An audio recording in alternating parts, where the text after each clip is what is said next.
తెలంగాణ మహారాష్ట్రల మధ్య ప్రవహిస్తున్న పెన్ గంగా ప్రాణహిత నదుల ప్రవాహ ఉధృతి పెరిగింది.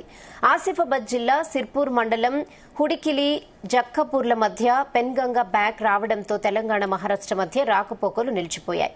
నదీ పరివాహక గ్రామాలతో పాటు వాగులు వద్ద అధికారులు పర్యటిస్తూ ఇటు ప్రయాణికులను అటు గ్రామస్తులను అలర్ట్ చేస్తున్నారు.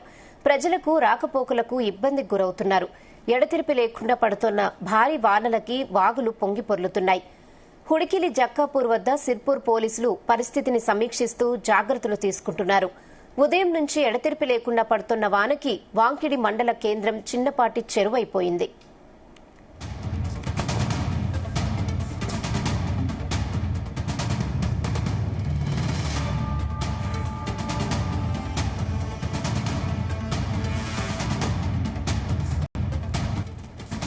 రెబ్బన మండలంలో ఇందిరానగర్ గ్రామ పంచాయతీ పరిధిలోని నక్కలగూడ వాగు ఉధృతంగా ప్రవహిస్తూ ఉండటంతో రాకపోకలు బంద్ అయ్యాయి.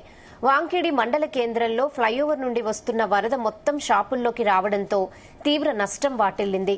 కొమురం భీం జిల్లా వ్యాప్తంగా ఉదయం నుంచి పడుతున్న వానకి తాలకాలోని చింతాల్మానేపల్లి మండలం గూడెం అంతర్రాష్ట్ర వంతెన వద్ద సిర్పూర్ టీ మండల వెంకట్రావు పేట్ సమీపంలోని పోర్ట్స్ వంతెనకు సమీపంగా పెన్ గంగా నది ప్రవహిస్తోంది. కౌటాల మండలంలోని తుమ్మిడిహెట్టి వద్ద ప్రాణహిత నదీ ప్రవాహం క్రమక్రమంగా పెరిగి భారీగా ప్రవహిస్తోంది.